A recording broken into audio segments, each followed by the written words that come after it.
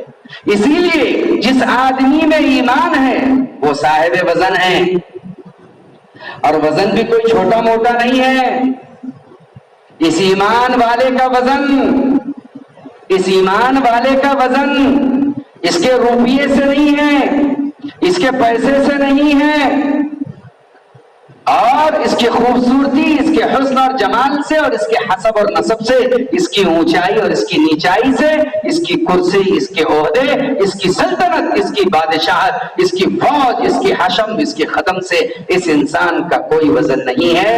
اس انسان کا اگر وزن ہے تو اس کے ان الفاظ سے جو اس نے زبان پر لا کر کے دل میں بسائے ہیں، لا الہ الا اللہ محمد الرسول اللہ، ان الفاظوں نے اسے وزنی بنایا ہے، ورنہ اس میں کوئی وزن نہیں ہے۔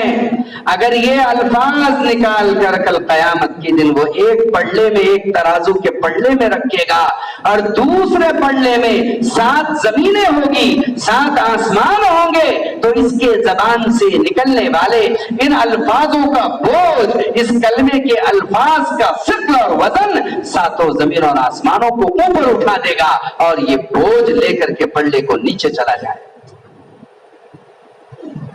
مومن نے کبھی سمجھا نہیں ہے کہ اس کے اندر کیا ہیرا چھپا ہے۔ ایمان والے نے کبھی یہ سمجھنے کی کوشش نہیں کی ہے کہ تو کائنات کے مالک کا غلام ہے، کائنات کا مالک اللہ نے تجھے بنا دیا ہے۔ تیرے اعمال سے بارش پر فرق آئے گا، نیک اعمال سے برسات ہوگی، بدعملی سے برسات رکے گی۔ تو ہی بٹن ہے اس کائنات کا، تیرے اعمال ہی اسباب ہے اس کائنات کے اندر۔ ہم نے تجھے ایمان دیا ہے، اور ایمان کے سمجھنے اور بڑھانے کے لیے اعمال دیے ہیں۔ ایمان اعمال کی حقیقت کو سمجھ، ایمان اعمال کی قدر اور اس کی منزلت کو سمجھ لے۔ یہی ہے جو کائنات کا پیٹرول ہے، یہی ہے سورج چاند کے بڑھانے اور چلانے کا پیٹرول۔ اس لیے کہ اگر تو نے ان 2 چیزوں کی قدر سمجھ لی ہے، حضرت انسان ایمان کو سمجھ لیا، اعمال کو سمجھ لیا، تو تجھ پر کائنات کا راز کھل گیا۔ کائنات کا راز کھلے گا ایمان کی طاقت کو سمجھنے پر، اعمال کی طاقت کو سمجھنے پر۔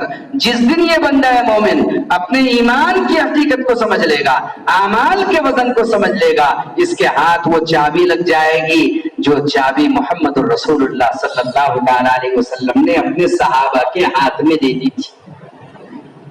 ورنہ تو مر کر کے اٹھنا آخرت کا عمل تھا، ورنہ تو مر کر کے اٹھنا آخرت کا عمل تھا، ورنہ تو سورج کا غروب ہونے کے بعد دوبارہ طلوع ہونا قیامت کے دن کا عمل تھا، یا قیامت سے پہلے کا عمل تھا۔ لیکن جن کو ہوتا تھا نمک پہ کافور کا دھوکہ، بن گئے عالم کی تقدیر بنانے والے، انہوں نے اسی دنیا میں اسی چابی کا استعمال کر کے، اسی محمد الرسول اللہ صلی اللہ تعالی علیہ وسلم کی سکھائی ہوئی تربیت کا استعمال کر کے مردوں کو زندہ کر کے دکھایا، جانوروں کو موت سے عالم حیات میں لا کر دکھایا، مردہ جانوروں سے اور مردہ انسانوں سے کائنات کو اوقات باخبر کرایا کہ اگر وہ چابی تمہارے ہاتھ اس دنیا میں لگ جائے تو تم اس عالم کا کرشمہ امت کو اسی عالم میں دکھا سکتے ہو۔ ہزاروں واقعات شاہد ہے کہ صحابہ کی دعاؤں پر مردہ کھچروں نے انگڑائیاں بھری ہے، اور مرے ہوئے انسان کفن پھاڑ کر کے اٹھ کر کے بیٹھے بھی ہے۔ استفادہ اپنے اعمال سے استفادہ صحابہ نے کر دکھایا تھا، اپنے ایمان سے استفادہ صحابہ نے کر دکھایا تھا۔ وہ ام سعید جو اپنے بچے کو ہجرت کرا کر ایمان کی حفاظت کے لیے، آپ کو جتنے واقعات حیات الصحابہ میں ملیں گے اللہ کی مدد اور نصرت کے، اس میں 99% واقعات وہ ہے کہ ادھر ہجرت ہوئی اور ادھر سے نصرت ہوئی۔ ہم دنیا کی نصرت کے تلاش میں ہیں، یہ ہماری نادانی ہے۔ اس کی نصرت پر توجہ رکھو، پتھر پھاڑ کر کے چشموں کا نکلنا ناممکن نہیں۔ اس کی نصرت کو توجہ رکھو، غیبی خزانوں سے استفادے کی چابی ہے اپنے آپ کو اللہ کے لیے باہر کر دینا، نکال دینا، ہجرت کر دینا۔ 99% صحابہ کی جو نصرت ہوئی ہے وہ ان کی دعوت اللہ کی راہ کی محنت، ہجرت، کوشش اور ان کا ستایا جانا اور قربانی کے معیار تک پہنچ جانا، یہی نصرت کے اسباب اور سبب بنے ہیں۔ اور 1% کے کچھ اور دیگر واقعات بھی ملتے ہیں۔ ہجرت کر کے آئی کس کے لیے؟ مکہ میں لوگ چین سے نہیں رہنے دے رہے ہیں، ایمان والوں کو ستایا جا رہا ہے، رلایا جا رہا ہے، اتنی تکلیف ہے، اتنی تکلیف ہے کہ سانس لینا مشکل ہے۔ اپنے بیٹے کو ساتھ لے کر کے ایک عورت مدینہ آتی ہے، اللہ کے نبی علیہ السلام کی خدمت میں پیش کیا جاتا ہے عارضہ کہ ایک عورت ہے اللہ کے نبی اپنے بچے کے ساتھ ہجرت کر کے آئی ہے۔ آپ نے فرمایا عورتوں کو طلحہ انصاری کے گھر میں رکاؤ، جہاں پر آنے والی مہاجرہ عورتوں کو ٹھہرایا جاتا تھا۔ نظام تھا جو عورتیں ہجرت کر کے آتی تھی اللہ کے راستے میں، ان عورتوں کو طلحہ انصاری کے گھر پر رکایا جاتا تھا، اور جو محرم ساتھ میں ہوتا تھا، جو مرد ہوتے تھے، انہیں مسجد نبوی میں صفہ کے چبوترے پر رکایا جاتا تھا۔ ہماری مستورات کی جماعت کی ترتیب بھی یہی ہے، مرد مسجد میں رکیں گے اور عورتیں گھر میں قیام کریں گی، اور گھر کے وہ مرد بھی مسجد میں آ کر کے قیام کریں گے۔ زمانے قدیم سے لیا ہے یہ دستور، زمانے قدیم سے لیا ہے دستور۔ آدمی جب کام کے دستور کو سمجھ جاتا ہے تو آدمی کے لیے کام کا کرنا آسان ہو جاتا ہے۔ اس لیے کام کو وہاں سے سمجھنا چاہیے جہاں سے کام کی ابتدا ہے۔ ساری کائنات میں جو کام سمجھایا جائے گا مکہ اور مدینہ کا ہی سمجھایا جائے گا۔ سارے کام دنیا میں جو سمجھایا جائے گا مکہ اور مدینہ کا ہی سمجھایا جائے گا۔ حضرت مولانا یوسف صاحب رحمت اللہ علیہ فرماتے تھے ہمارا اس محنت سے مقصود کیا ہے؟ ساری دنیا کی مساجد مسجد نبوی کا نمونہ بن جائے، ساری دنیا کے گاؤں شہر مدینے کا نمونہ بن جائے، ساری دنیا کے بسنے والے انسان صحابہ کا نمونہ بن جائے، اور ساری دنیا کے ہمارے گھر مدینے کے گھروں کا نمونہ بن جائے۔ یہی ہے کام، یہی ہے کام کی فکر، اسی کو نظام الدین کی چار دیواری سے پوری امت میں سمجھایا جا رہا ہے اور بتلایا جا رہا ہے۔ کبھی کبھار دنیا کی ہزاروں باتیں ایسی ہوتی ہے جو ہمیں تعجب میں ڈال دیتی ہے، بھئی یہ کہاں سے، یہ کیوں، یہ کیسا؟ یہ اس وقت ہوتا ہے جب آدمی بے تحقیق بول پڑتا ہے۔ میری طرح 99% مجمع ایسا ہی ہوتا ہے جو سنی سنائی چلتی۔ بچپن سے اسی لیے کتابوں میں ایک نصاب داخل کیا جاتا ہے، اس میں ایسے چھوٹے چھوٹے قصے داخل کیے جاتے ہیں تاکہ بچپن سے یہ ماحول بچوں کا بنایا جائے کہ سنی سنائی نہیں چلانا چاہیے۔ اپنے کانوں سے سنی ہوئی، اپنے آنکھوں سے دیکھی ہوئی اس سے افضل ہوتی ہے جو دوسرے سے سنی ہو، جو دوسرے سے سنی ہوئی ہو۔ نظام الدین کا دستور، نظام الدین کے پرانے اصول اور اساس نظام الدین کی چار دیواری میں آپ کو ملے۔ کل ہند مشورہ ہوا، اس کل ہند مشورے میں وہ دستور کھولا گیا جو حضرت مولانا یوسف صاحب اور مولانا الیاس صاحب رحمت اللہ علیہ کے زمانے کا تھا۔ دستور اور اصول اور وہ اساس کھولے گئے اور نکالے گئے کہ حضرت میاں جی منشی محراب رحمت اللہ علیہ، حضرت مولانا یوسف صاحب رحمت اللہ علیہ کے سایہ، حضرت کا سایہ تھے آپ، کہ ایک اجتماع سے مجمع لوٹ رہا ہے، ایک گاڑی میں، اس گاڑی میں میاں جی منشی محراب رحمت اللہ علیہ بھی سوار ہے۔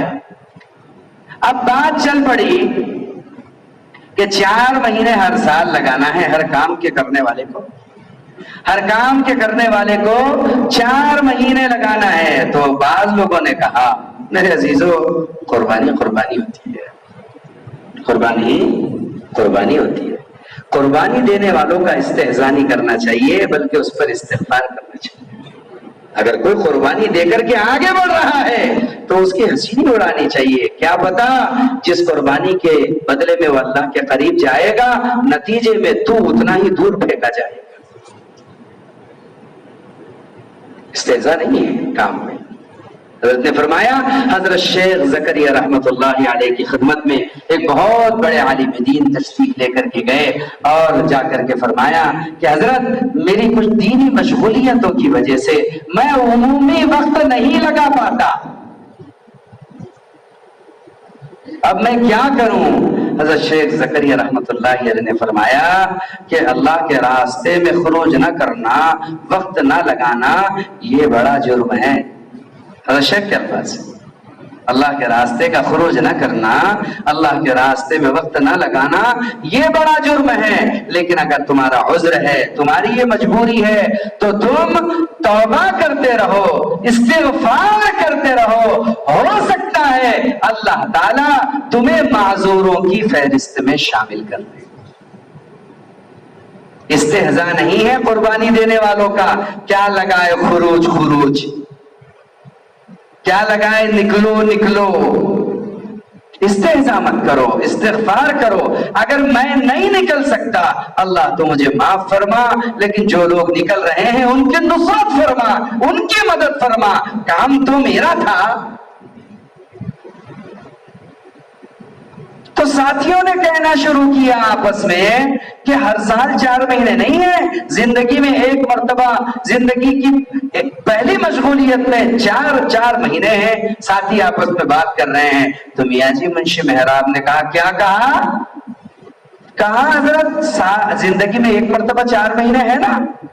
مولانا الیاس صاحب رحمۃ اللہ علیہ, مولانا یوسف صاحب رحمۃ اللہ علیہ نے تو یہی فرمایا ہے. میاں جی کو غصہ آ گیا, لاٹھی اٹھائی اور جو اٹھا کر کے 2 ہاتھ کا کیا بولتے ہیں ہمارے برار میں جھوڑپا مارا کہ وہ اچھا ہوا اللہ کے کرنے سے لاٹھی اوپر رکھے ہوئے سامان میں اٹک گئی اور نہ اس کے سر پر پڑ جاتی. کہا سنو, بارہا ہم حضرت جی مولانا الیاس صاحب, مولانا یوسف صاحب رحمۃ اللہ علیہ کی خدمت میں رہے ہیں, حضرت کو یہی فرماتے ہوئے سنا ہے کہ ہر سال 4 مہینے ہر کام کے کرنے والے کو لگا. زندگی میں 4 مہینے لگا لیے, اسی پر بس نہیں ہے. ہر سال 4 مہینے کی ترتیب پر امت کو لے کر کے آنا ہے. بڑھاؤ ہے, جماؤ نہیں ہے.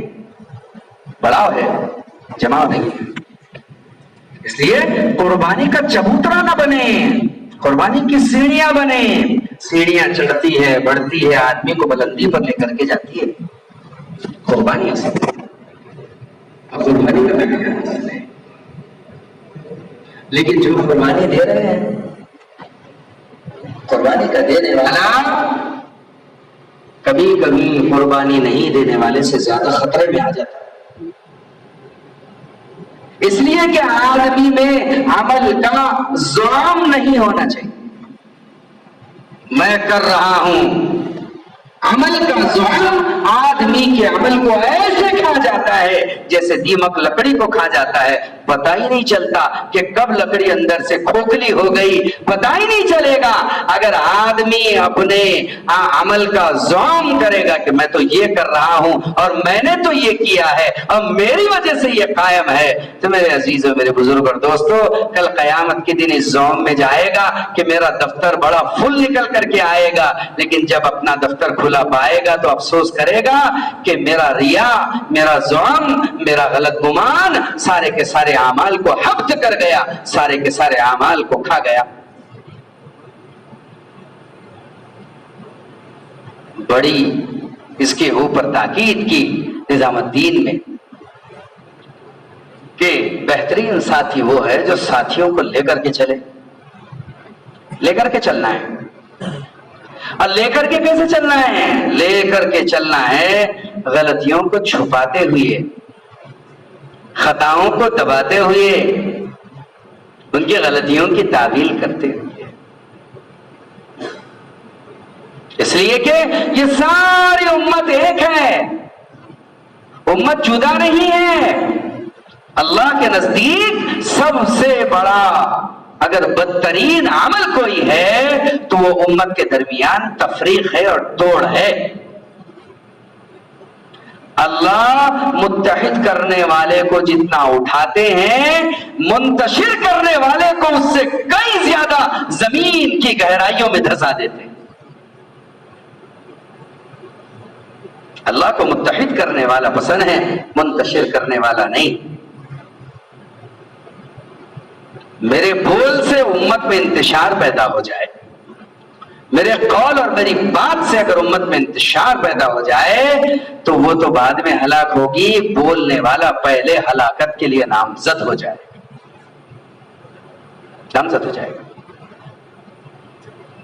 اسی لیے ساتھیوں کو ساتھیوں پر تہمت باندھنے سے سدا بچنا ہے، الزام تراشی سے سدا بچنا ہے، اور کسی کی ذلت سے تو ہر حال میں بچنا ہے۔ ہمیشہ دعا کریں کہ اللہ مومنوں کی عزت کا سبب بنا، مومنوں کی ذلت کا سبب نہ بنا، کہ جو مومنوں کی ذلت کا سبب بنے گا وہ بغیر ذلیل ہوئے اس دنیا سے جا ہی نہیں سکتا، موت ہی نہیں آ سکتی اس کو جب تک وہ ذلیل ہو کر نہ مرے گا۔ اللہ ہماری پوری امت کی حفاظت فرمائے۔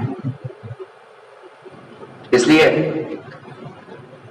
حضرت کے ملفوظات میں ہے، حضرت نے فرمایا المشورہ سننا، ایک عرب نے نقل کیا اس کو کہ مشورہ سنت ہے، وَكَسْرُ الْقُلُوبِ حَرَامٌ، لیکن مشورے میں کسی کا دل توڑ دینا یہ حرام ہے۔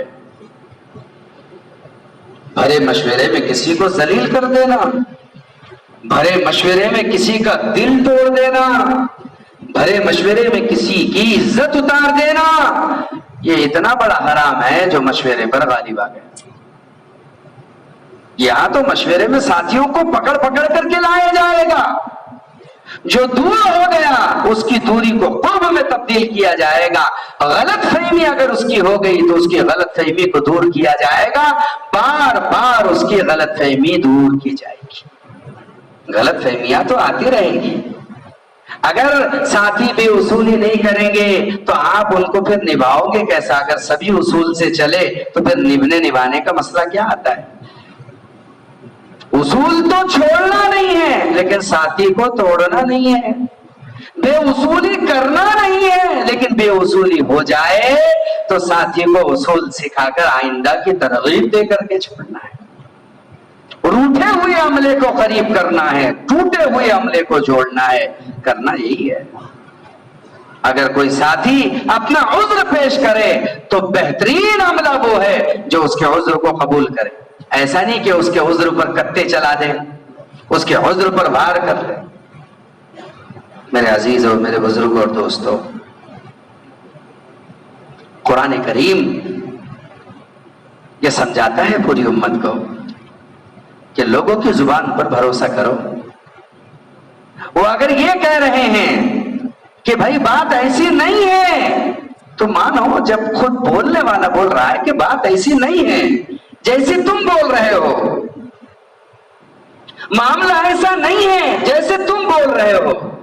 ہاں اگر بولنے والا ہر دھرمی پر قائم ہو تو مجرم ہے، لیکن بولنے والا جب اطاعت ظاہر کر رہا ہے، سلامتی ظاہر کر رہا ہے کہ ٹھیک ہے بات وہی ہے جو تم بول رہے ہو، بات وہی چلے گی جو تم بول رہے ہو، پھر بھی اس کو متہم کرنا کہ نہیں تو ہی کمینہ ہے، تو ہی غلط ہے، یہ انصاف ایک مومن کے ساتھ نہیں ہے۔ صحابہ کرام کی جماعت چلی، سورہ نساء میں ہے اس آیت کا شان ورود اور شان نزول۔ صحابہ کرام کی جماعت چلی، جب صحابہ کرام کی جماعت چلی ایک علاقے میں جانا تھا، غرض اللہ کے راستے کا جہاد تھا، تو راستے میں انہوں نے دیکھا کہ ایک شخص ہے جو بکریاں لے کر کے جا رہے ہیں ریوڑ۔ اس نے جب اس جماعت کو صحابہ کی دیکھا تو اس نے سلام کیا، صحابہ نے آپس میں بات کی۔ اس وقت تک صحابہ کرام کو حکم معلوم نہیں تھا، صحابہ کو حکم معلوم نہیں تھا، اس لیے صحابہ نے کہا کہ یہ اپنی جان بچانے کے لیے ہم کو سلام کر رہا ہے، یعنی اپنے آپ کو مسلمان ظاہر کر رہا ہے، اس لیے اس کا قتل کر دیا گیا۔ وہ قتل ہو گیا اور اس کی بکریاں جمع کر کے مال غنیمت میں صحابہ اکرام اللہ کے حبیب صلی اللہ علیہ وسلم کے پاس تشریف لے کر کے آئے. سارا واقعہ جیسے کارگزاری پوری سنائی جاتی تھی، کارگزاری میں بکریوں کا واقعہ بھی اللہ کے حبیب صلی اللہ علیہ وسلم کی خدمت میں پیش کیا گیا کہ آقا ایسا ایسا ہوا. تو آپ صلی اللہ علیہ وسلم بہت برہم ہوئے اور قرآن کریم کی آیات لے کر کے جبرائیل امین نازل ہوئے.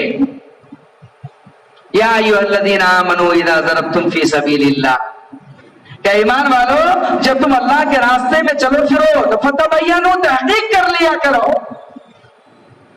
ولا تقولوا لمن القى الیکم السلام لست مؤمنا، کہ اس کے بارے میں جو تم کو سلام کر رہا ہے، تمہاری اطاعت کر رہا ہے، تم پھر بھی اس سے کہہ رہے ہو کہ نہیں تو مومن نہیں ہے، کہ تم نے جان بچانے کے لیے ایسا کیا ہے. تبتغون عرض الحیات الدنیا، دنیا کے یہ ظاہری ساز و سامان کے لیے تم نے اگر ایسا کر دیا ہے تو یہ مناسب نہیں ہے. آیات نازل ہوئی، آپ صلی اللہ علیہ وسلم نے صحابہ کو تنبیہ فرمائی. صحابہ کے پاس تو خیر عذر تھا کہ ہم نے یہ سوچا یہ جان بچانے کے لیے ایسا کر رہا ہے اس لیے ہم سے یہ واقعہ ہو گیا، لیکن آنے والے قیامت تک انسانوں کو سبق دے دیا گیا کہ زبان پر بھروسہ کرو. جب ایک مشرک اللہ کا دشمن اگر ظاہراً کلمہ پڑھ رہا ہے تو اس کے دل کو، اس کے دماغ کو اور اس کے باطن کو ٹٹولنے کا آپ کو حق حاصل نہیں ہے، اس کی زبان پر بھروسہ کیا جائے. جب ایک مشرک، ایک کافر اللہ کے دشمن کے مقابلے میں یہ عمل ہے، تو اگر کوئی مومن آپ سے یہ کہہ رہا ہے کہ جو بات آپ بول رہے ہو بات ایسی نہیں ہے، نعوذ باللہ، ایک مومن کسی نبی کی شان میں کوئی لفظ کہہ نہیں سکتا، یہ تمہارے مطلب ہے، میرا مطلب تو یہ ہے، تو اس کی بات پر کتنا بھروسہ کیا جائے. کہ اے میرے مسجد وار جماعت کے ساتھیو، تم میری یہ بات پکڑ رہے ہو، معاملہ یہ نہیں ہے، تم مجھ سے معلوم کر لو کہ یہ بات ہے بھی یا نہیں. آپس کی بدگمانی ہی تو پورے کائنات میں انتشار اور خلفشار کو پیدا کرتی ہے. جس کے عمل میں لوگ خامی تلاش نہیں کر پاتے. نفسانیت میرے ساتھ بھی لگی ہے، آپ کے ساتھ بھی لگی. اللہ تعالیٰ ہمیں نفس کے جال سے، شیطان کے مکر اور فریب سے محفوظ فرمائے، ہماری مدد فرمائے، نصرت فرمائے، ایک دوسرے کے ایمان کو، ایک دوسرے کے اکرام کو سمجھنے میں اللہ ہماری مدد فرمائے کہ ہم دوسروں کا عذر سنیں، دوسروں کی مجبوری سنیں. ہر شراب خانے کی طرف جانے والا شرابی نہیں ہوتا، ہو سکتا ہے ان شرابیوں میں کوئی داعی ہو جو شراب خانے میں جا کر کے دعوت دینا چاہ رہا. حق پر ضروری ہے کہ جس کو متہم کیا ہے ایک بار اس سے ضرور پوچھنا چاہیے کہ بھئی بات کیا ہے، یہ بات ہم سن رہے ہیں کہ نہیں. امام نماز پڑھا رہا ہے اور لقمہ بازار میں دیا جا رہا ہے. امام سے اگر غلطی ہوئی ہے تو امام کی غلطی کا لقمہ تو حوض سے بھی نہیں دیا جا سکتا. نیت باندھنے والا آدمی ہی اس کو لقمہ دے گا اور وہ لے گا، صحیح لے گا، صحیح لقمہ ضرور لے گا، کیوں نہیں لے گا. اللہ اکبر کبیرہ. مغالطے ساتھیوں کے ایک دوسرے کے، بدزنیاں ساتھیوں کی ایک دوسرے کا ٹانگ پکڑ کر، پیر پکڑ کر کھینچ لینا، یہ آدمی کو کام سے بٹھا تو دیتی ہے لیکن ہزاروں کو بٹھانے کا سبب بھی بن جاتی ہے. خصوصاً بنیادوں کو دھیان رکھنا چاہیے. بنیاد کے پتھر جب جگہ چھوڑ دیتے ہیں تو پوری عمارت کو خطرہ ہوتا ہے. اگر چھت ہلنے لگے تو اس کا علاج ہے، ستون کھڑے کیے جا سکتے ہیں، ٹیکے لگائے جا سکتے ہیں، لیکن اگر نیچے سے بنیاد کے پتھر ہی اگر ہل گئے تو ساری عمارت دھوست ہو جائے گی. کام کے ذمہ دار بنیاد ہوتے ہیں. اگر بنیادیں ہی عمارت کی مخالفت پر آ جاتی ہے تو پھر عمارت کو خطرہ لاحق ہو جاتا ہے. بنیاد کو بہت سنبھل کر رہنا چاہیے، بنیاد کو بہت استقامت کے ساتھ، بنیاد کو بہت نپتے ہوئے۔ اس لیے بنیاد کا ایک اصول ہے، نام عمارت کا ہوتا ہے، بنیاد کا نام نہیں ہوتا۔ کہ محل بنانے والے نے محل بنایا، آج تک ساری دنیا میں تعریف تاج محل کے حسن کی ہے، لیکن تاج محل کے نیچے ہزاروں فٹ جو بنیادیں ہیں، آج تک کسی نے بنیاد کی تعریف نہیں کی۔ کیا بنیاد ہے جس نے اپنے چھاتی پر، اپنے سینے پر اتنے بڑے تاج محل کو جھیل رکھا ہے، اتنے بڑے قلعے کو جھیل رکھا ہے، اتنے بڑی مسجد کو جھیل رکھا ہے؟ تو بنیاد تو اخلاص کا دوسرا نام ہے۔ مخلصین لوگوں کی واہوائی کی تمنا نہ کرے، تمہاری واہوائی تو اللہ فرشتوں سے کرائے گا۔ مخلصین کبھی نہ سوچے کہ لوگ ہمارے عمل کی چرچا کرے، مخلصین کبھی نہ سوچے ہمارے عمل کی واہوائی ہو۔ مخلص اگر واہوائی کی تمنا کرتا ہے تو اس کا اخلاص اغراض میں بدل جاتا ہے، اور یہ اغراض اسے ہلاک کرنے کا سبب بن جاتا ہے۔ اس لیے کام کی بنیادیں بن کر کے چلیں۔ ہماری طرف سے کسی ساتھی کا اخراج نہ ہو کہ نہیں تو ہمارا نہیں ہے، تم نکل جاؤ، چلو، نہیں تو ہمارے میں سے ہے ہی نہیں، نہ تو ہماری جماعت میں سے ہے، نہ تو ہم مومنوں میں سے ہے۔ ایک مرتبہ اگر جس آدمی کو تم اپنے میں سے باہر کر رہے ہو، اگر وہ یہ کہہ رہا ہو کہ اللہ کے بندو بات ایسی نہیں ہے جیسی تم کہہ رہے ہو، تو محمد رسول اللہ کا عمل بتاتا ہے کہ انہوں نے کیسے نبھایا ہے۔ حضرت حاتم ابن ابی بلتعہ رضی اللہ تعالی عنہ بدری صحابی ہے، حضرت حاتم ابن ابی بلتعہ رضی اللہ تعالی عنہ بدری صحابی ہے، بدر میں شریک ہوئے تھے، 313 میں سے ایک ہے۔ اللہ کے حبیب علیہ السلام نے مکہ المکرمہ پر سارا نقشہ بنا لیا کہ کیسے اس پر الغار کی جائے گی اور کیسے اس پر اٹیک کیا جائے گا اور حملہ کیا جائے گا۔ صحابہ کے درمیان میں اپنے عملے کے درمیانی بات ہے، ہمیں اپنے عملے پر اعتماد کرنا پڑے گا، ہمیں اپنے عملے پر بھروسہ کرنا پڑے گا، اور اگر اپنے عملے سے کوئی چوک ہو گئی تو اس کو کیسے نبھانا پڑے گا، یہ محمد الرسول اللہ صلی اللہ علیہ وسلم نے قیامت تک کے آنے والے انسانوں کو بتایا ہے۔ ایسا نہیں کہ اس ساتھی کو پھر ہمارے سارے ساتھی آڑے ہاتھ سے لے کہ تو ادھر کیسا گیا اور تو ادھر کیسا دکھا اور تو وہاں پر کیسا تھا اور تو ان میں کیسا بیٹھا تھا، یہ بات ہے نہیں۔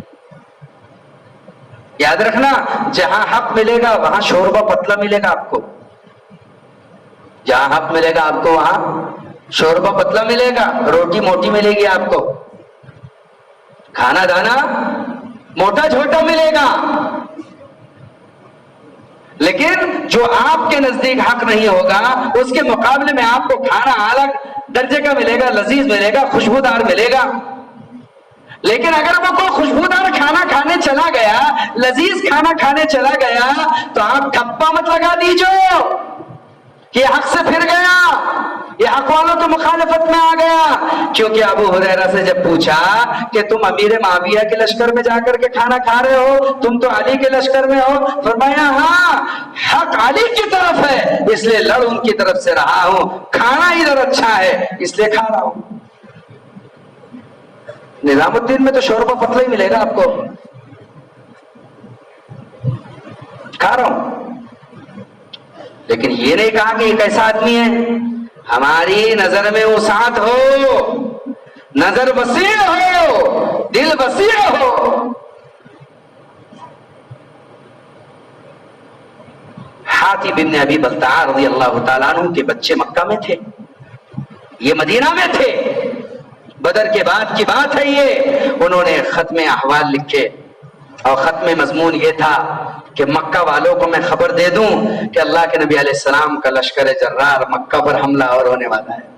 یہ تو پرائیویسی کو ڈیمیج کرنا ہے نا، اپنی اندر کی خبر باہر بھیجنا ظاہراً تو ٹھیک عمل نہیں ہے۔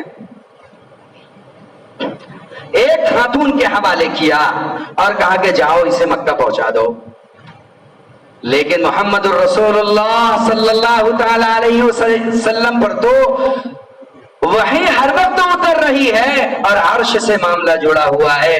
جبرائیل امین نے آ کر کے کہہ دیا کہ آپ نے جو پلان بنا رکھا ہے وہ پلان لیک ہو گیا ہے, اور ایک عورت ہے جو صحرا میں فلاں جگہ ہیں وہ خط لے کر کے جا رہی ہے مکہ والوں کو بتانے کے لیے. آپ صلی اللہ علیہ وسلم نے حضرت علی کے ساتھ 2 صحابہ اور کیے, اگر جاؤ فلاں جگہ پر ایک عورت میں حبشی ملے گی, تم اس سے وہ خط لے کر کے آؤ. یہ صحابہ وہاں پر پہنچے, وہیں پر اس کی اونٹنی تھی اور وہ عورت تھی, اونٹنی بٹائی اور اس سے کہا کہ وہ خط لاؤ. کہا کیسا خط, تم کیسی بات کر رہے ہو, میں تو مکہ جا رہی ہوں اپنے رشتے داروں کے پاس. کہا سنو, اگر تم نے وہ خط نہ دیا تو ہم ہر اس عمل کو کر کے تم سے خط لیں گے جس سے تم مجبور ہو کر خط دے دو گی. تو اس نے اپنی چوٹی میں سے داب کر جو رکھا تھا وہ خط نکال کر کے حوالے کیا. وہ خط لے کر کے آئے. اس خط میں خبر دی گئی تھی کہ اللہ کے نبی علیہ الصلوۃ والسلام تم پر حملہ آور ہونے والے ہیں, اس لیے تم تیاری میں رہنا. چنانچہ اللہ کے نبی علیہ السلام نے کہا یہ خط کس نے بھیجا ہے, تو بتا دیا حاتب ابن ابی بلتعہ کا ہے. یہ سننا تھا کہ حاتب ابن ابی بلتعہ رضی اللہ تعالیٰ عنہ کو بلایا گیا. کہا حاتب یہ خط تم نے اس عورت کے ہاتھ سے مکہ بھیجا ہے. حضرت حاتب رضی اللہ تعالیٰ عنہ گھبرا گئے, پسینے آ گئے, کہنے لگے اللہ کی قسم یہ خط میں نے ہی بھیجا ہے. یہ سننا تھا کہ حضرت عمر ابن خطاب رضی اللہ تعالیٰ عنہ نے اپنی تلوار اپنے میان سے باہر نکال لی اور کہنے لگے دانی یا رسول اللہ اقتل عنق ھذا, کہ اللہ کے نبی چھوڑیے, ابھی اس کا سر اس کے تن سے جدا کر دیتا ہوں. اتنا بڑا دھوکہ مسلمانوں کے ساتھ, اتنا بڑا دھوکہ اس کے مسلمانوں کے ساتھ. تو اللہ کے نبی علیہ الصلوۃ والسلام نے فرمایا عمر ساتھیوں کی کرنی نہیں ساتھیوں کی قربانی دیکھی جاتی ہے. عمر ساتھیوں کی کرنی نہیں ساتھیوں کی قربانی دیکھی جاتی ہے. عمر اس سے پہلے پوچھ تو لو کہ اس سے یہ جو عمل سرزد ہوا ہے اس کی وجہ کیا ہے. یہاں ہم سب چوک جاتے ہیں, ہم پوچھتے ہی نہیں کسی سے کہ یہ جو ہوا ہے اس کی علت کیا ہے. حکم ٹھوک دیتے ہیں, حکم لگا دیتے ہیں. ایک بار کبھی کسی سے پوچھ لیا ہوتا یہ جو بول رہے ہیں آپ اس کیا سمجھتے ہیں, کیا سمجھ کر آپ نے بولا ہے, وہ کہے کہ یہ سمجھ کر کے بولا ہے, تو اس کی بات مانی جائے گی. دنیا میں انتشار ایسے ہی آیا ہے, سمجھ کا پھیر. اسی لیے بولنے والے کی بات کا بھروسہ کیا جائے گا, اعتماد کیا جائے گا, اعتبار کیا جائے گا. حضرت امام قاسم نانوتوی رحمۃ اللہ علیہ یا غالباً حضرت تھانوی کے بارے میں ہے, میں نے تو حضرت امام قاسم نانوتوی رحمۃ اللہ علیہ کے بارے میں سنا کہ آپ دلی ایک مرتبہ تشریف لے کر کے آئے تو آپ ایک مسجد میں گئے جہاں کے امام صاحب بہت زیادہ سخت مخالف تھے, بڑے بھائیوں کے مزاج سے تھے, بہت سخت مخالف تھے. حضرت امام قاسم نانوتوی رحمۃ اللہ علیہ نے اپنے ساتھیوں کے ساتھ اس مسجد میں داخل ہو کر کے دیکھا کہ جماعت کھڑی ہے, تو فوراً ساتھیوں سے کہا کہ نیت باندھ لو. ساتھیوں نے کہا کہ حضرت یہ تو بڑے بھائی ہیں, سخت مخالف ہے. آپ نے فرمایا نیت باندھو. نیت باندھی, نماز پڑھی. نماز پڑھنے کے بعد میں جب لوگ تو حضرت امام قاسم نانوتوی رحمۃ اللہ علیہ کو پہچانتے ہی تھے, کہا ارے یہ کیسے ہو گیا, یہ مغرب سے سورج کیسے طلوع ہو گیا, کس نے کس کے پیچھے نماز پڑھ لی, یہ کیسے ہو گیا. تو لوگوں نے کہا کہ حضرت آپ نے ان کے پیچھے نماز پڑھ لی, یہ تو آپ کو کافر کہتے ہیں, یہ تو آپ کو کافر کہتے ہیں, آپ نے ان کے پیچھے نماز پڑھی. تو حضرت نے بڑا اچھا جملہ فرمایا. حضرت نے فرمایا کہ بھئی ہماری ان کے پیچھے ہو جاتی ہے اس لیے کہ ہم ان کو مسلم کہتے ہیں, ان کی ہمارے پیچھے نہیں ہوتی اس لیے کہ ہمیں کافر کہتے ہیں. لیکن کہا وہ جو ہمیں کافر کہتے ہیں وہ بیچارے عقل سے معذور ہے, انہوں نے کبھی ہم کو سننے کی کوشش نہیں کی ہے کہ ہم نے جو کچھ کہا ہے وہ گستاخی ہے یا پھر اس کے پیچھے کوئی فلسفہ ہے. اگر یہ ہم سے سمجھ لیتے تو ہمارے بارے میں کفر کے فتوے نہیں چھوڑتے, ہم کو کافر کافر نہیں کہتے. صاحب معاملہ سے ایک بار پوچھ تو لیتے ہیں, اس ساتھی سے ایک بار پوچھ تو لیتے ہیں. اللہ اکبر. حضرت امام بخاری رحمت اللہ علیہ کی سوال ایک قسمت چھپی. 1080 استادوں کا شاگرد, کتنے 1080 استادوں سے علم لیا تھا حضرت امام بخاری رحمت اللہ علیہ. اصح الکتب بعد کتاب اللہ تعالی هو البخاری. اگر اللہ کی کتاب قرآن کے بعد اگر امت کسی کے صحت پر جمع ہوئی ہے تو بخاری کے صحیح ہونے پر جمع ہوئی, امام بخاری. کیا بول بالا تھا امام بخاری رحمت اللہ علیہ کے درس کا، آپ کے حدیثوں کا، آپ کے ورع کا، آپ کے تقوی کا۔ آپ جب نیشا پور تشریف لے کر کے آئے تو اس زمانے میں مسائل چل رہے تھے، علمی مسائل چلتے ہیں، علمی اختلافات بھی چلتے رہتے ہیں، علمی قد و کاوشیں بھی چلتی رہتی ہے۔ تو اس وقت بھی ایک مسئلہ چل رہا تھا خلق قرآن کا، کہ یہ جو قرآن ہے یہ اللہ کی مخلوق ہے یا مخلوق نہیں ہے۔ اگر مخلوق ہے تو مخلوق تو فنا ہو جائیں گی۔ لوگ دیکھتے تھے کہ قرآن کے الفاظ، قرآن کے اوراق جلاؤ تو جل جاتے ہیں، اس کی سیاہی بہاؤ تو پانی سے بہہ جاتی ہے، تو یہ مخلوق ہی ہوا نا کہ جل جائے اور بہہ جائے۔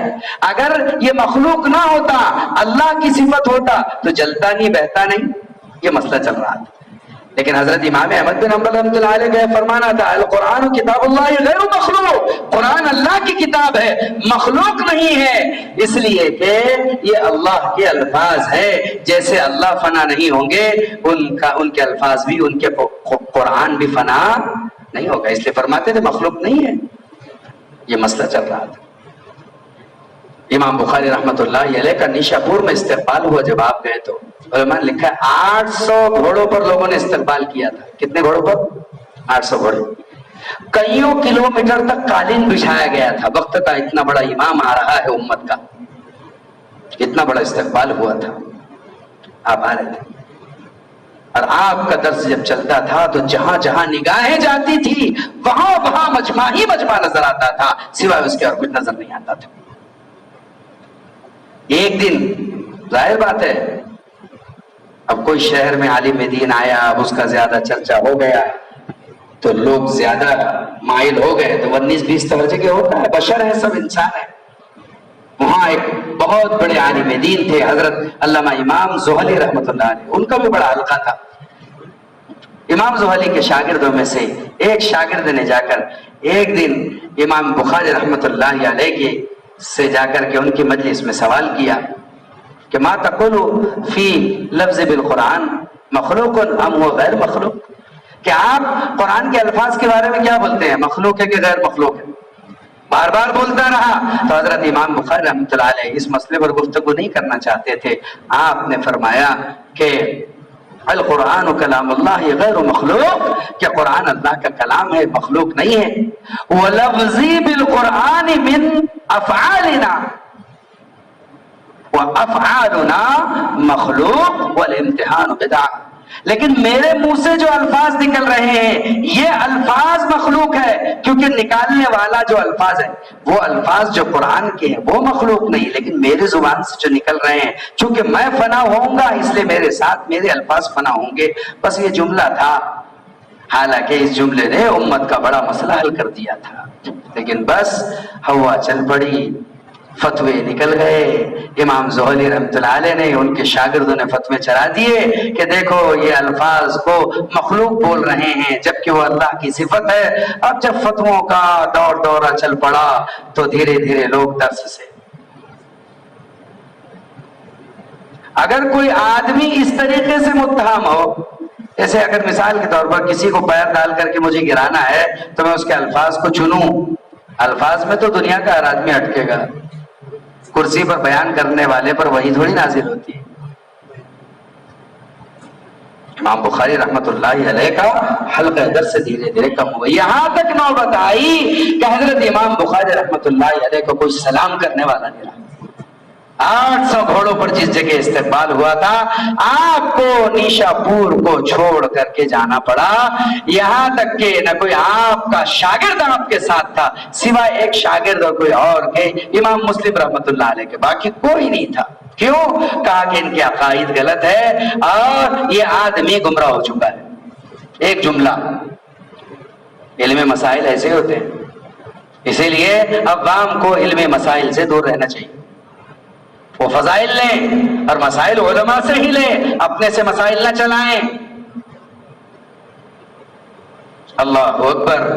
چنانچہ آپ رات کی تنہائی میں اس ملک کو چھوڑ کر کے نکلے۔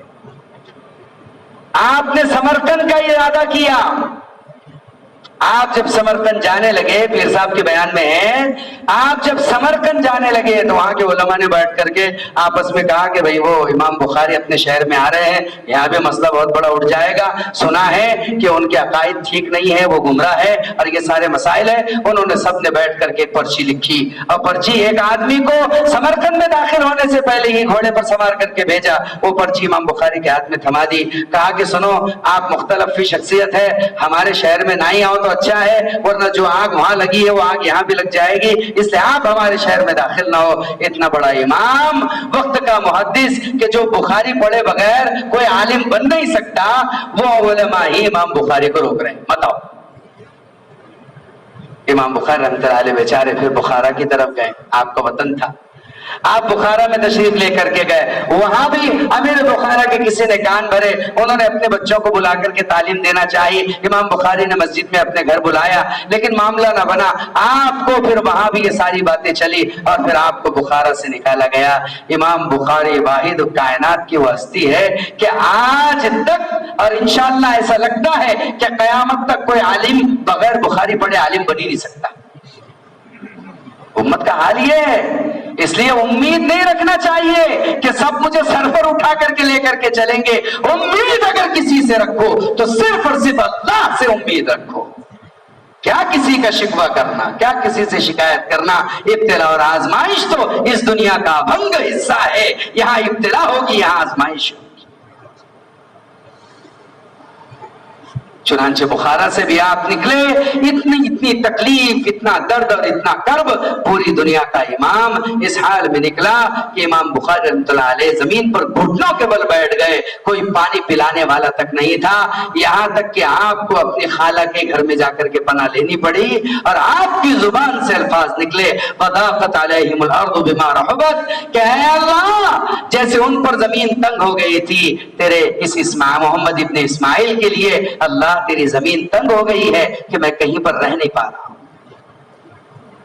اتنا نڈھال کر دیا تھا، جس جگہ جہاں جس جگہ۔ آخر کو رمضان مبارک میں جب دعا کی حضرت امام نے، وضاقت علیہم الارض بما رحبت فاقبضنی، اللہ تو مجھے بس دنیا سے اٹھا لے، اب یہ درد مجھ سے سہا نہیں جاتا۔ اللہ نے رمضان کو جمعہ میں آپ کو موت دی، لیکن عجیب بات یہ ہے، مرنے کے بعد بھی وہ لوگ جن کو حضرت امام کے بارے میں اس جملے میں ضال مضل گمراہ کا شبہ تھا، انہوں نے جنازے میں بھی شرکت نہیں۔ عام لوگوں نے حضرت کا جنازہ پڑھا، کچھ رہے ہوں گے بیچارے اہل، لیکن جب دنیا سے رخصت ہوئے اور بعد میں پھر بات چھٹی، بات کیا تھی تب دنیا کو ہوش آیا۔ ظفر المحصلین میں لکھا ہے، قبر پر جا جا کر رو رو کر معافیا مانگی۔ ہمارا حال یہی ہے کہ ہم کسی کو بھی مرنے کے بعد ہی ولی مانتے، اس سے پہلے تو پورا متہم کر دیں گے، قبر تک پہنچا دیں گے، دفنا دیں گے، ہاتھ جھٹک کر کے آئیں گے، پھر کہیں گے نہیں یار آدمی اچھا تھا۔ یہی تو اس دنیا کا دکھ ہے کہ یہاں اتنا سننے کے لیے کہ آدمی اچھا تھا پہلے مرنا پڑتا ہے صاحب۔ یہی اس دنیا کا دکھ ہے کہ آدمی اچھا تھا، اتنا سننے کے لیے پہلے مرنا پڑتا ہے، لیکن چانس ہاتھ سے نکل جاتا ہے۔ تمنا مت کرو کہ کوئی تمہیں اچھا کہے، اس کام میں تو متہم کیے جاؤ گے، تہمتیں لگائی جائیں گی اور برا بھلا کہا جائے گا۔ ادھر ادھر دیکھنا نہیں ہے، امت کا درد ہے، امت کا کرب ہے، اسے لے کر کے ایک مرتبہ اگر کوئی امام بخاری رحمۃ اللہ علیہ سے بیٹھ کر یہ پوچھ دیتا کہ آپ نے یہ جو جملہ کہا ہے، یہ جو نقل کیا جا رہا ہے اور جس پر یہ چل رہا ہے، کیا مطلب ہے آپ کا، تو اسی دن فتنہ ختم ہو جاتا۔ لیکن نہیں، اگر اس کو بڑھانا ہے، لمانا ہے، تو اس کے پاس نہیں جانا ہے اور اس کو نہیں بلانا ہے۔ اگر ہمارے کسی بھی ساتھی سے ایسی بات کسی کے پاس آتی ہے تو ساتھیوں کے ساتھ مل کر کے اس کو رفع کرے، اس کو فتنہ بنا کر کے آگے نہ بڑھائے اور اپنے ذہنوں میں امت میں تفریق نہ پیدا کرے، جماعت گڑ اپنے کو نہ سمجھے کہ یہ ٹولہ الگ وہ ٹولہ الگ۔ ارے ہم سب مل کر کے امت ہے، تو ادھر کیوں گیا تھا، تو وہاں کیوں دکھا تھا، تو ان کے ساتھ کیسا تھا؟ اتنی چھوٹی سمجھ سے چلنے سے کام نہیں ہوگا۔ جو کج فہم ہے، نا فہم ہے، ان کو سمجھانا ہے، ملنا ملانا ہے، ساتھ اٹھنا بیٹھنا ہے۔ کام کام کی حقیقت سے ہوگا تو چلے گا، اور کام کی حقیقت ساتھیوں کے درگزر سے ملی ہوئی ہے، ساتھیوں کے درگزر سے ان کی بے اصولیوں پر پردہ ڈال کر کے چلانے سے جڑی ہوئی ہے۔ اے عمر پوچھو کیا بات ہے؟ کہا حاتب بن ابی بلتعہ رضی اللہ تعالیٰ عنہ نے کہا کہ اللہ کے نبی قسم کھاتا ہوں اس ذات کی جس کے قبضے میں میری جان ہے، مجھے یقین تھا کہ میں ایک نہیں 1000 بار بھی اگر مکہ کے قریش کو یہ لکھ کر بتا دوں کہ مکہ میں حملہ ہونے والا ہے تو اللہ آپ کو ضرور خبر دے گا کہ ان کو خبر کی گئی ہے، اور آپ کو اللہ ضرور غلبہ دے گا۔ مجھے معلوم تھا کہ میرے خط کے لکھنے سے آپ کو فرق نہیں پڑے گا اور وہیں سے بتا دیا جائے گا۔ پھر خط کیوں لکھا؟ کہا اس لیے لکھا کہ یہاں جتنے مہاجر آئے ہیں اکثر کے بال بچے ان کے ساتھ ہے، میرے بیوی بال بچے وہیں پر اہل کفر کے نرغے میں ہیں، میرا چھوٹا سا گھر ہے، میری بیوی اپنے بچوں کے ساتھ وہاں پر ہے، وہ اس انتظار میں ہیں کہ میں کب اسے لینے جاؤں گا، لیکن حالات ایسے ہیں کہ میں اپنے بال بچوں کو وہاں سے نہیں لا سکتا۔ میں نے سوچا اگر میں خط لکھ کر کے ان پر یہ احسان کروں کہ حملے کی خبر دوں تو اس کے بدلے میں وہ میرے بال بچوں کی جان مال کی حفاظت کر لیں گے، بس میرا اللہ کے نبی یہ مقصد تھا اور کوئی مقصد نہیں تھا۔ تو اللہ کے نبی نے فرمایا عمر اسے کچھ نہ کہو، وہ بدری ہے، اللہ نے بدر کے بدریوں کے بارے میں، بدر والے 313 کے بارے میں اعلان کیا ہے کہ قیامت تک کوئی گناہ بھی ہوگا تو ہم نہیں لکھیں گے۔ چھوڑ دو، پرانا ساتھی ہے، کام کا ساتھی ہے، بنیاد والا ہے۔ ہم حاکم بن کر کے مسلط نہ بنو، ٹھپے مت لگاؤ، یہ چلتا یہ نہیں چلتا، یہ ہونا یہ نہیں ہونا، نبھاؤ۔ دو کان دیے ہیں اللہ نے سننے کے لیے اور ایک زبان دی ہے بولنے کے لیے، سنو زیادہ بولو کم۔ ملے جلے تاثرات کے چلو، اختلاف اور مخالفت کیسی؟ اگر تمہیں یہ نہیں پڑ رہا تو ٹھیک ہے تم ایسا کرو، ہمیں یہ پڑ رہا ہے ہم ایسا کرے، اپنی اپنی راہ چلتے رہو، لیکن ایک وضو خانے پر آ کر کے اپنے اعضاء کو ملتے رہو اور اپنی پیشانیوں کو ایک اللہ کے سامنے جھکاتے رہو۔ 4 مسالک دنیا میں ہیں، حنفی طرز پر چلتے ہیں، شافعی طرز پر چلتے ہیں، مالکی طرز پر چلتے ہیں، حنبلی طرز پر چلتے ہیں، لیکن کبھی دیکھا ہے حرم میں کہ ایک دوسرے کو بکیاں مار رہے ہیں، کونیاں مار رہے ہیں، یہ لٹ بازی ہو رہی ہے، آپس میں لڑ رہے ہیں؟ ہر ایک کا مبدا، ہر ایک کا منشا اللہ کے رسول کی ذات ہے، اللہ کی ذات ہے۔ اپنے کرسیوں سے اور اپنے بیانوں سے ہم امت کا جوڑ بتائیں، انتشار و خلفشار نہیں۔ امت کی اصل اجتماعیت ہے، اس اجتماعیت کو دھکا نہیں لگنا چاہیے۔ جس درخت کے پتے آپس میں مجتمع ہوتے ہیں وہ درخت سایہ دار بنتا ہے، اور جس درخت کے پتے آپس میں مجتمع نہیں ہوتے ہیں، ڈال پات ہو جاتے ہیں، وہ درخت بھی سوکھ جاتا ہے اور کسی کو سایہ بھی نہیں دے پاتا۔ اگر امت کے لیے سایہ بننا ہے تو ہم سایہ بن جائیے، اور امت کو بے سایہ کرنا ہے تو الگ الگ آشیانہ اپنا ٹھکانہ بنا دیجیے۔ اس لیے اصل اس میں ہے، اصل بات یہ ہے۔ اللہ اکبر۔ حضرت امام شافعی رحمت اللہ علیہ تشریف لے کر کے گئے کوفہ، تو آپ امام ابو حنیفہ رحمۃ اللہ علیہ کے اس مسجد میں گئے جو امام ابو حنیفہ رحمۃ اللہ علیہ کی جہاں قبر تھی، جس قبرستان میں آپ مدفون تھے، اس مسجد میں آپ نے نماز پڑھی۔ جب آپ نے نماز پڑھائی امام شافعی رحمۃ اللہ علیہ نے فجر کی غالباً، تو آپ نے جو قنوت بالجہر ہوتا ہے، شوافی حضرات کے ہیں نماز میں ہاتھ چھوڑ کر کے سمع اللہ لمن حمیدہ جس وقت کہتے ہیں نا، تو اس وقت جو ہے تو قنوت پڑھتے ہیں پوری، اللہم اہدنا فیمن ہدیت وعافنا فیما عافیت وتولنا فیمن تولیت وبارک لنا فیما اعطیت، پوری زور سے پڑھتے ہیں۔ تو امام شافعی نے وہ نہیں کیا، اور جب آپ نے سورۃ الفاتحہ پڑھی تو آخر میں امام شافعی کے مسلک میں زور سے آمین بالجہر کرتے ہیں، تو آپ نے آمین بالجہر نہیں کی، سری جیسے امام ابو حنیفہ کی ہاں امام اگر ولضالین کہے تو مقتدی دل ہی دل میں خاموشی سے آمین کہے، دل ہی دل میں سری، لیکن امام شافعی کے ہاں پوری مسجد زور سے آمین کہے، یہ مسلک ہے۔ تو امام شافعی نے آمین نہیں کہی زور سے، تو ساتھیوں نے کہا نماز کے بعد حضرت یہ کیا، آپ نے قنوت میں بھی جہر نہیں کیا اور آپ نے آمین میں بھی جہر نہیں کی؟ فرمایا تم دیکھ رہے ہو کہ میں کس کی مسجد میں نماز پڑھا رہا ہوں، اس قبر والے سے مجھے حیا آتی ہے کہ اس کے مسلک کے خلاف اس کی مسجد میں نماز پڑھوں۔ کہاں کا تنفر، کہاں کی نفرتیں، شدتیں کیسی، مخالفت کیسی، اختلاف کیسا۔ اختلاف نظریات کا ہوا کرتا ہے، مخالفت ذات کی ہوا کرتی ہے۔ اس لیے کام کا کرنے والا عملہ تو قربانیوں پر مجتمع رہے۔ حضرت نے فرمایا قربانی کی اور اجتماعیت کی بڑی مثال کیا ہے کہ آدمی اجتماعیت کے ساتھ مشورے میں جمے، تقاضوں پر کھڑا ہو۔ کام کو مولانا الیاس صاحب رحمۃ اللہ علیہ، مولانا یوسف صاحب رحمۃ اللہ علیہ، مولانا حضرت جی انعام صاحب رحمۃ اللہ علیہ کے دور سے سمجھے کوئی نئی چیز نہیں ہے۔ فرمایا نہ علماء کا سال نیا ہے، نہ دوسرا سال نیا ہے، نہ تیسرا سال نیا ہے۔ اللہ کا فضل ہے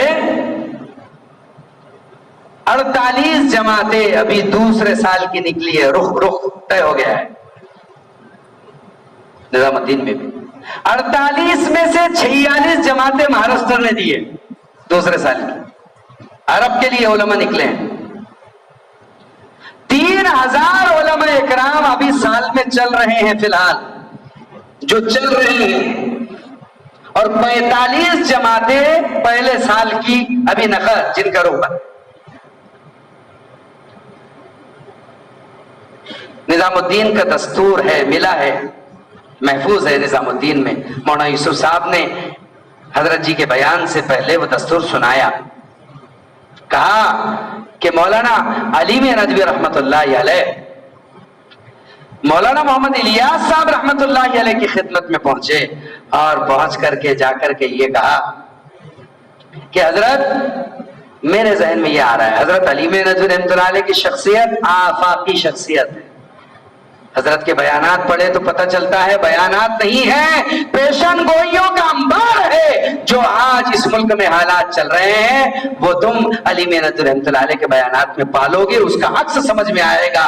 کیا آپ میانمار کے حالات دیکھے، برما کے یا ہندوستان کے ملک کے حالات دیکھے، حضرت کے بیانات میں اس کی پیشن گوئیاں ملتی ہے۔ اتنا مرد آہن اور کوہن تھا، اتنی بڑی شخصیت علامہ علیم ندوی رحمۃ اللہ، جنہوں نے مولانا الیاس صاحب رحمۃ اللہ علیہ کی دینی دعوت اور آپ کی سوانح لکھی ہے۔ مولانا الیاس صاحب رحمۃ اللہ علیہ کی خدمت میں گئے اور جا کر کے کہا کہ حضرت میرا جی یہ چاہتا ہے کہ اپنے مدرسے ندوۃ العلماء کے اندر میں یہ اعلان کر دوں کہ کسی بھی فارغ عالم دین کو سند اس وقت تک نہیں ملے گی جب تک وہ سال نہ لگا لے۔ میرا جی چاہتا ہے کہ میں اعلان کر دوں۔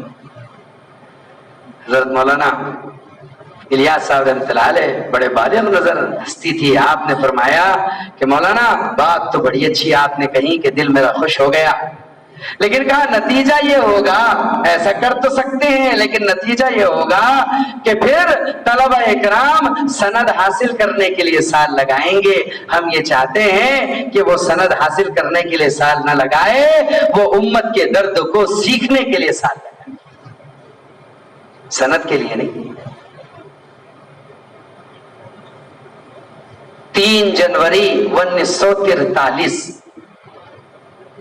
3 جنوری 1943 40 اور 3 43 بروز اتوار بعد نماز مغرب حضرت مولانا الیاس صاحب رحمۃ اللہ علیہ کے دستخط ہے، شیخ زکریا رحمۃ اللہ علیہ کے دستخط ہے، اور حضرت مولانا اکرام کوئی بزرگ تھے اس زمانے میں، ان کے دستخط ہے، اس پر لکھا ہوا ہے حضرت کے دستخط سے۔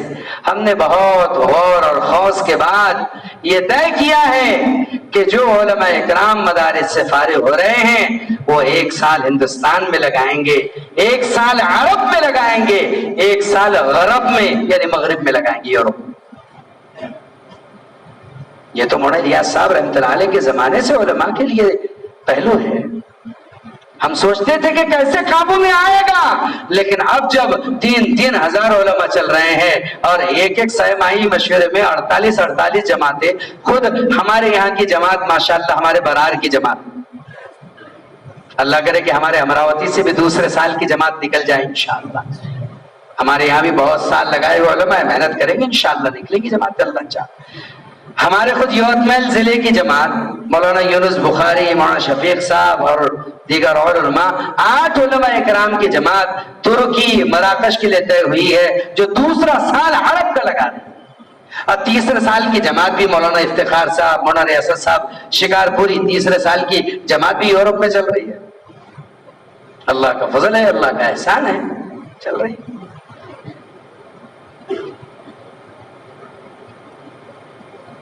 احوال سنائیں، حالات سنائیں۔ ہم جگہ پر بیٹھے ہوئے اپنے قربانی کی سطح کو بڑھانا ہی چاہ رہے ہیں۔ اپنی قربانی کی سطح کو میرے عزیزوں بڑھائیے، اس لیے کہ آپ عالمی نبی کے عالمی امتی ہو۔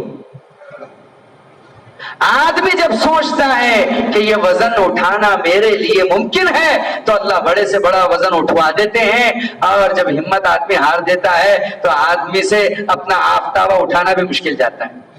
اقبال نے کہا تھا، ارے تو ہمت ہارے جاتا ہے، ہمت بھی ہاری جاتی ہے، اٹھان کمر کیوں ڈرتا ہے، پھر دیکھ خدا کیا کرتا ہے۔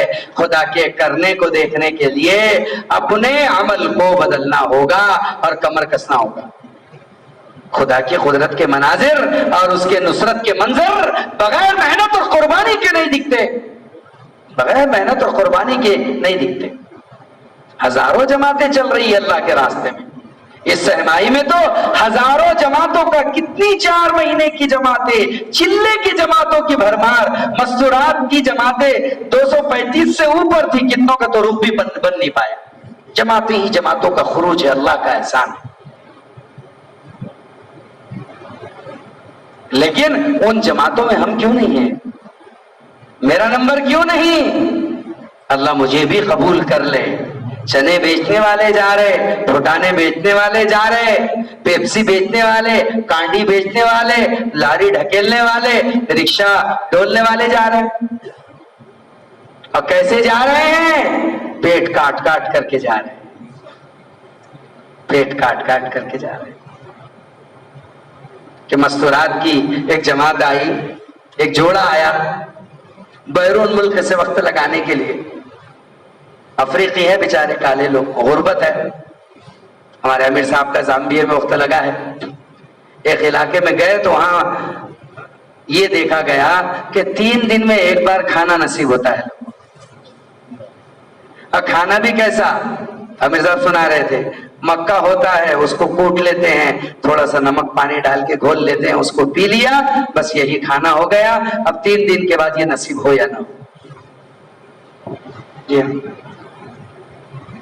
افریقہ کے بعض علاقے ایسے ہیں کہ جب ساتھی جماعت کی وصولی کے لیے جاتے ہیں، جیسے ہم بیگ وصول کرتے ہیں، پیسے وصولی میں جمع کرتے ہیں، تو کہا جب ساتھی جب وصولی کے لیے وصولی گشت ہوتا ہے ساتھیوں کے سامان کا، تو کہا ایسا ہوتا ہے کہ جس گھر کے پاس جاتے ہیں تو گھر کے اندر سے کوئی 1 کپ چاول لا کر ڈال دیتا ہے، کوئی 1.5 کپ لا کر کے ڈال دیتا ہے، سب کے چاول جمع کر لیے جاتے ہیں۔ یہ 3 دن کی جماعت جا رہی ہے، اس لیے 3 دن کا کھانا اس کا ہمارے گھر میں تھا، اب یہ دے دیا گیا، بس اب یہ 3 دن میں ایک بار کھانا کھائیں گے، اور باقی 2.5 دن بھوک کی حالت میں اللہ کے راستے میں لگائیں گے۔ لوگ قربانی کے معیار پر کہاں جا رہے ہیں؟ اللہ نے ہمیں کیا نہیں دیا ہے؟ ہم ذرا آگے پیچھے کرنے کے لیے تیار نہیں ہیں، ہم ذرا اپنے آپ کو ہلانے اور ڈولانے کے لیے تیار نہیں ہے، اور امت انتظار میں ہے۔ تو افریقی جوڑے کا مستورات میں وہ مستورہ تھی، تو اس کا جو بچھونا تھا، وہ بچھونا، یہ جو ہمارے سیمنٹ کی پنیاں ہوتی ہے نا، سیمنٹ کی جو تھیلیاں ہوتی ہے تڑوں کی، وہ اس تڑوں سے سیا ہوا تھا۔ تو ایک بہن نے کہا کہ میری بہن، کہ آپ نے یہ جو بستر لے کر کے آئی ہو تو یہ پنیوں کا ہے، اچھا نہیں لگتا، کوئی اچھا سا ایک آدھ آپ کے شوہر بستر ہی دلا دیتے آپ کو تو کتنا اچھا ہوتا، اور کوئی بیگ اگر ہو جاتا تو کتنا اچھا ہوتا۔ تو انہوں نے جواب دیا کہ میری بہن، ناراض ہونے والی بات نہیں ہے، تم خوش قسمت ہو کہ تمہارے ملک ہندوستان میں عالم کا مرکز ہے، تم تو 500-700 روپے کے اندر سفر کر کے مرکز پہنچ جاتے ہو، کوئی مسئلہ نہیں۔ کہا ہمیں جب یہاں نظام الدین آنا تھا وقت لگانے کے لیے، میں اور میرے میاں 2 سال سے ایک وقت کھانا کھاتے تھے اور ایک وقت کا پیسہ بچاتے تھے، تو اتنا پیسہ بن سکا جتنے میں ہم یہاں آ سکے۔ ہمارے پاس اتنا پیسہ نہیں تھا کہ ہم بیگ خرید سکے، بستر خرید سکے۔ دنیا کیسے درد کے ساتھ وقت لگا رہی ہے، عالموں میں چل رہی ہے، اور ہم کیسے چل رہے ہیں۔ ملکوں کی کارگزاری سامنے آئی، جو ملکوں میں جماعتیں گئی، کام ہو رہا ہے۔ ابھی نظام الدین سے دنیا کا کوئی ملک تقریباً ایسا نہیں چھوڑا جائے گا، اللہ نے چاہا، جہاں پر جماعتیں نہ پہنچی ہو۔ راستے کھل رہے ہیں، کام کھل رہا ہے۔ عرب کی خوب آمد ہے، 250 سے زیادہ عرب کے ذمہ دار تھے۔ میں نے دیکھا ہمارے ساتھیوں کے سامنے ایک بہت بڑے ڈیل ڈول لہیم شہیم عرب، ابھی مشرق گرمی اتنی تھی کہ اللہ اکبر، اللہ کرے وہ گرمی ہمارے گناہوں کے معافی کا سبب بن جائے، جیسے انڈے ابل رہے ہو گرم پانی میں۔ ایک ساتھی کا میں حال لینے کے لیے گیا، ہمارے جو ساتھ میں گئے تھے، علیال کالونی کے بزرگ ہیں بیچارے، وہ گرمی میں ایسے تپ رہے تھے، عمر زیادہ۔ جب میں ان کے پاس بیٹھا تو بے ساختہ وہ بچے کی طرح بلک بلک کر رونے لگے، لیکن کیا علاج تھا۔ لیکن محبت ہے کام کی، ایک درد ہے جو سفید داڑھی والے بوڑھے کو اپنے گھر میں چین سے سونے نہیں دیتا، اٹھا کر کے لے کر کے جاتا ہے۔ یہ درد نہیں ہے تو کیا ہے، یہ کام کی فکر نہیں ہے تو کیا ہے۔ اسی لیے جن کا اس کام پر لگا ہے وہ اس کام کو اجڑتا ہوا کبھی نہیں دیکھ سکتے۔ تو جس کی خاندانی لگ گئی ہو اور جس کے بہوؤں کے ناک اور کان اور ہاتھ کے زیور تک لگ گئے ہو، وہ کیسے اس کام کو اجڑتا ہوا دیکھ سکتے۔ ہمارے برار کا کتنا بڑا عملہ ایسا ہے کہ جن کی بکریاں اس راستے میں گئی، جن کی مرغیاں اس راستے میں گئی، گھر کے بچوں کا نوالا چلا گیا، بلکہ گونڈ اور گنگال اور بالٹیاں اور گھر کے تستل اور گھر کی رکابیاں تک اللہ کے لیے بک گئی، لیکن ان کے چلے لگ گئے۔ قربانیاں دی گئی، بغیر قربانیوں کے عملہ نہیں بنا، بغیر قربانیوں کے لیے دین ان علاقوں کے اندر سر نہیں، قربانیاں بہت تھی۔ چنانچہ مختصر جماعتیں بھیجی جا رہی ہیں، مختصر جماعتیں، چھوٹی چھوٹی جماعتیں بھیجی جا رہی ہیں۔ اعلان کر دیا گیا کہ اب ساتھی اپنا ویزا اپنا ٹکٹ وہیں سے لگا کر کے آئے، یہاں کا ٹائم پاس نہیں ہوگا کہ 15-20 دن، بیرون میں 4 ہی مہینے لگانا ہے، لیکن 15 دن شروع میں آ جاؤ، تاکہ جس جگہ تم جا رہے ہو وہ دنیا تمہیں دعوت کا معلم سمجھتی ہے۔ معلم بڑا ہوتا ہے متعلم سے۔ 15 دن آنے کے بعد محنت کرتے ہوئے گھر تک جاؤ، 4 ماہ پورے بیرون میں لگاؤ۔ یہاں ٹکٹ ویزا نہیں، پہلے سے پوری ترتیب لگا۔ مفتی شہزاد صاحب ایک مختصر سی جماعت لے کر کے لمبے سفر و برازیل اور مراکش اور فیجی اور کیا کہتے کرگستان کے علاقے سے ہوتے ہوئے جبرالٹر پہنچے، اسپین، اندلس، وہ اندلس جہاں پر کبھی حاکم ابو عبداللہ اور احمد ہوا کرتے تھے اور مسلمانوں کی توتی بولا کرتی تھی۔ 800 سال تک جس اندلس پر مسلمانوں نے حکومت کی تھی، ہاں وہی اندلس جہاں پر آج بھی مسجد قرطبہ موجود ہے، جس میں 1800 پلر ہے، 1800 پلر پر مشتمل مسجد، جس کا ایک وضو خانہ اتنا بڑا ہے جس پر 5000 لوگ ایک ساتھ وضو کر سکتے ہیں۔ ہاں وہی اندلس جہاں کبھی امام قرطبی اس منبر پر بیٹھ کر عصا ہاتھ میں لے کر کے خطبہ دیا کرتے تھے، وہی مسجد قرطبہ جہاں پر قرآن کی تفسیر عظیم الشان امام قرطبی رحمت اللہ علیہ نے تحریر فرمائی تھی، وہی تفسیر کی بڑی کتاب، وہی جہاں امام ابو عبداللہ اندلسی جو 40,000 خانقاہیں چلاتے تھے، ہزاروں طلبہ کے استاذ اور ہزاروں مریدوں کے شیخ تھے جو کبھی وہاں پر خطبہ دیا کرتے تھے، لیکن آج اسی قرطبہ کے اندر مسلمانوں کا داخلہ منع ہے، سجدے کی اجازت نہیں ہے، نئی تحقیق کے مطابق اسی کے بازوں میں لوگ خنزیر باندھتے ہیں، سجدوں کو ترس رہی ہے، وجہ کیا ہے؟ مسلمان حکومتوں پر مطمئن ہو گئے، سلطنت پر مطمئن ہو گئے، سیاست پر مطمئن ہو گئے، لیکن دعوت کو بھول گئے۔ اگر یہ دعوت کا دھارا مطمئن ہو گیا، مسلمان کو اسلام کی فکر نہ دلاؤ گے، اہل ایمان کو ایمان کی فکر نہ دلاؤ گے، مساجد کو آباد نہ کرو گے اور مومنوں کی زندگی میں ایمان نہ لاؤ گے، گھر گھر کو مسجد نہ بناؤ گے، مسجد مسجد کو مدرسہ نہ بناؤ گے، علماء کا بول بالا نہ ہوگا، علماء سے استفادہ نہ کرو گے اور علماء اکرام کی مساجد کو درسگاہیں نہ بناؤ گے، تو پھر ظاہر بات ہے دھیرے دھیرے اعمال ختم ہو جائیں گے، اعمال ختم ہو جائیں گے تو اخلاق بگڑ جائیں گے، اخلاق بگڑ جائیں گے تو ایک دوسرے سے دور ہو جائیں گے اور پھر باطل ایک دم سے شکار کر لے گا۔ وہی اسپین، کون سا اسپین؟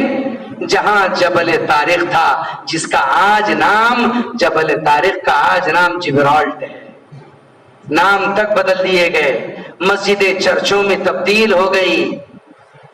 کون طارق؟ کون جبل طارق؟ کس کے نام سے ہے وہ پہاڑ؟ وہ طارق ابن زیاد جو اللہ کے دین کا پرچم لے کر کے اسپین میں کبھی داخل ہوا تھا، جس نے اللہ کے دین کا کبھی علم بلند کیا تھا۔ وہ 900 سالہ تاریخ اے مسلمانوں تمہیں آج آواز دیتی ہے کہ آؤ، یہاں کی مسجدیں مسلمانوں تمہیں بلا رہی ہے، یہاں کے مومنین آج بھی ذرہ ذرہ ایمان اعمال کا لے کر کے تمہیں بلا رہے ہیں کہ وہ طارق بن زیاد جن کے بارے میں اقبال نے کہا تھا، کیا کہا تھا کہ دشت تو دشت ہے دریا بھی نہ چھوڑے ہم نے، بحر ظلمات میں دوڑا دیے گھوڑے ہم نے۔ وہی جبرالٹ یعنی جبل طارق جہاں سے ایک سمندر کا حصہ بہ رہا ہے، جس کو عبور کرنا بغیر کشتی کے ممکن نہیں ہے، وہی کھاڑی وہاں ہے جس پر کئی سو سال سے ملکوں کی جنگیں چلتی رہی کہ یہ ہم لیں گے۔ ابھی 200 سال سے انگلینڈ کا اس پر قبضہ ہے، جہاں سے گزرنے پر ٹیکس لگتا ہے۔ وہ جبل ابی طارق، جبل طارق ابن زیاد کا نام ہٹا کر کے جبرالٹ اس کا نام ہے۔ مفتی شہزاد صاحب پہلی مرتبہ جب وہاں پر داخل ہوئے، 15 سے 25 سال کے بعد یہ پہلی مرتبہ یہ لوگ گئے، کچھ لوگوں کے ساتھ یہ جماعت وہاں گئی۔ وہاں جب پہنچے تو وہاں انہیں جبل ابی طارق پر یعنی جبرالٹ کے اوپر ایک مسجد ملی نچلے علاقے کے اندر۔ ایک امام صاحب بھی تھے وہاں پر، انہوں نے نماز پڑھی اور کچھ لوگوں نے بھی نماز پڑھی، تو انہوں نے کہا کہ یہاں پر مسلمانوں کی آبادی ہے۔ کہاں اللہ کا فضل ہے، مسلمانوں کی آبادی ہے۔ دنیا کے نقشے میں تو بتایا جاتا ہے کہ اسپین خالی ہو چکا ہے، لیکن اللہ کا فضل ہے 3000 مسلمان ملتے ہیں، لیکن تلاش کرنا پڑتا ہے، بہت تلاش سے ملتا ہے۔ تو کہا اگر یہاں پر جماعت نظام الدین سے ڈالی جائے تو کیا جماعتوں کی یہاں پر نصرت ہوگی، یعنی ملاقات یہ سب کرائے جائیں گے؟ تو امام صاحب مسکرا دیے، مسکرا کر کے آنکھوں میں آنسو بھر لائے۔ امام صاحب نے کہا کہ اللہ کا فضل ہے، میرے والد صاحب 1972 میں نظام الدین وقت لگا کر کے آئے تھے، تب سے میں اس مسجد کی حفاظت میں ہوں۔